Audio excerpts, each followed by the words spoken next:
स्वागत आहे तुमचं माझ्या नवीन व्लॉगमध्ये। तर आता मी आले मेरवी गावामध्ये। पावस ते माझं गाव आहे, त्याच्या पुढे एक मेरवी गाव आहे आणि मला समजलंय की तिथे कातळ शिल्प आहेत जी अजूनपर्यंत कोणी बघितली नसतील। मे बी 90% लोकांना माहिती नसेल की इथे पण कातळ शिल्प आहेत आणि मला ती कातळ शिल्पे दाखवायला आलाय माझ्यासोबत अभि। आणि कातळ शिल्पांबद्दल जी सगळी माहिती असेल, काय काय आहे, त्यांना काय बोलतात, त्यांच्या गावात त्याला धनमळी असं बोलतात, हो ना? धनमळीच ना? त्यांच्या गावात त्याला धनमळी असं बोलतात।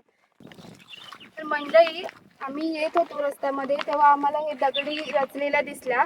तर मी विचारलं तर याला मला समजलं की देऊर्ण म्हणतात।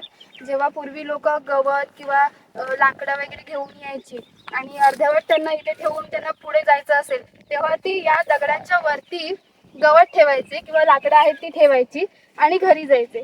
नंतर मग परत येऊन त्याच्यावरून घेऊन जायचे। ते एवढ्या उंचावरती का ठेवायचे, तर खाली गुरं वगैरे आली तर गवत खाऊ नये म्हणून, किंवा ते घ्यायला एखाद्या माणसाला सोपं पडावं म्हणून ते असे दगडी रचून ठेवलेले आपल्याला दिसतात।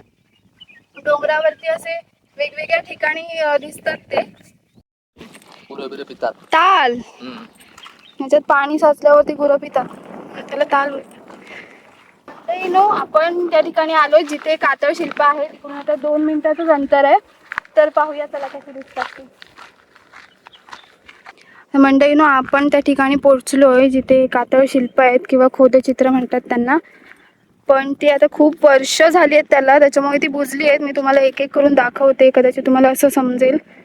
हे बघा, हा हत्ती आहे, ही गाय आहे इथे, त्याच्या खाली त्याचं वासरू आहे, दूध पितं वगैरे। आणि इथे पण खाली असा मोठा डुक्कर दिसतोय काढलेला, त्याच्या आतमध्ये सुद्धा एक प्राणी काढलेला दिसतोय। त्याच्यानंतर इथे माशाचं चित्र आहे, मासा मासा मासा हा वाला। हे 2 आहेत ते माशाचे। पाठीमागे शेपटी आहे, हे पर आहे, वरती एक पर आहे आणि असा हा मासा दिसतोय आपल्याला। त्याच्यानंतर इकडे पण एक प्राणी काढलाय त्यांनी, हा डुक्कर दिसतोय ना? हे डुक्करचं तोंड दिसतंय, त्याचे पाय आहेत, शेपटी आहे, असं आहे। अजून खूप सारे प्राणी काढलेले असतील, पण कदाचित आपल्याला खूप वर्षांनी ते समजलंय मला, त्याच्यामुळे लेट झाला बघायला। हा आता मी उभी आहे तो हत्ती आहे, ह्याचे कान आहे तिथे आपल्याला क्लिअर दिसतात, कान कसे कोरलेले ते 2 कान। त्याच्यानंतर खाली आलात की त्याची सोंड अशी गेली बघा, सोंड आहे, सुळे आहेत 2।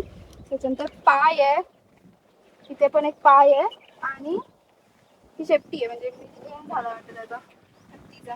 हत्तीच्या बाजूला तिकडे गाय आहे मोठी, बघा हे गाईचं तोंड आहे असं, हे 2 कान आहे, शिंग आहेत, ही शिंग आहेत, हे शिंग आहे, हा एक कान आहे, तो एक कान आहे। त्याच्यानंतर गाईच्या खाली वासरू दिसतंय, वासरूच्या वरती रे, आणि ही त्याची शेपटी दिसते, क्लिअर दिसते व्यवस्थित। त्याच्यानंतर खाली काय, हा एक एवढा मोठा डुक्कर दिसतो, इथून स्टार्ट झालाय असा पूर्ण, कान, ह्याचं पोट, याच्या पोटामध्ये त्यांनी चित्र काढलेली आहेत। तर मंडळी, आपण आता बघितलं की कातळ शिल्प किंवा खोद चित्र वगैरे कशी असतात ती। आणि आमच्या गावामध्ये शेजारीच आमच्या गावामध्ये एवढी कातळ शिल्प आहेत हे मला माहीतच नव्हतं। खूप कमी लोकांना माहिती असेल, आणि ज्यांना कोणाला बघायचं असेल त्यांनी नक्की या। मेरवीमध्ये कातळावरती आहेत शिल्प कोरलेली। त्याच्यानंतर कोणबे गावामध्ये सुद्धा आहेत असं मी ऐकलं, नेक्स्ट टाईम आम्ही जाऊ तिथे।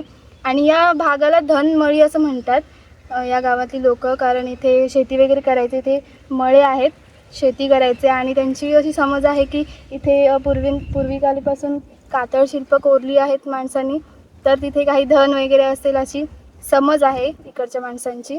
पूर्वीची माणसं आहेत ती गुरं चरायला आली किंवा शेळी मेंढी वगैरे चरवायला आली, तर त्यांना इथे बसून त्यांनी हे चित्र काढलेली आहेत। ही चित्र आहेत ती खूप पासून काढलेली आहेत, तर ती आपण आता जपायला पाहिजेत, खूप त्यांची काळजी घ्यायला पाहिजेत, कारण ते आता नामशेष होत आली आहेत। म्हणजे त्यांची जर काळजी नाही घेतली आपण, तर ती आपल्याला पुढच्या पिढींना वगैरे दिसणार सुद्धा नाही। त्याच्यामुळे प्रत्येक जिथे जिथे गावामध्ये ही चित्र आहेत त्यांनी त्यांची दखल घेतली पाहिजे आणि जगापर्यंत पोहोचवली पाहिजेत की आपल्याकडे सुद्धा आहेत जुन्या गोष्टी।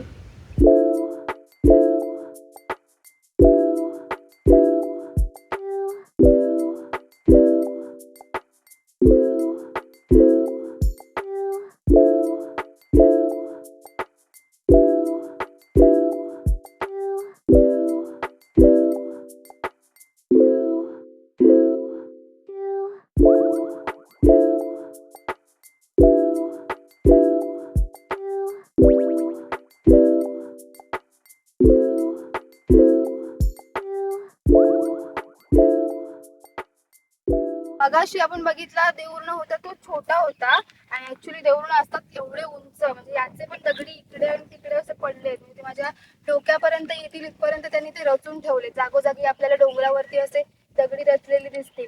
ते मगाशी सांगितल्याप्रमाणे याचसाठी आहे की डोक्यावरची जी भारी आहे ती वरती ठेवता यावी किंवा घेताना सोपी जावी, म्हणून हे असे देऊर्ण त्यांनी बनवून ठेवलेले आहेत पूर्वीच्या लोकांनी.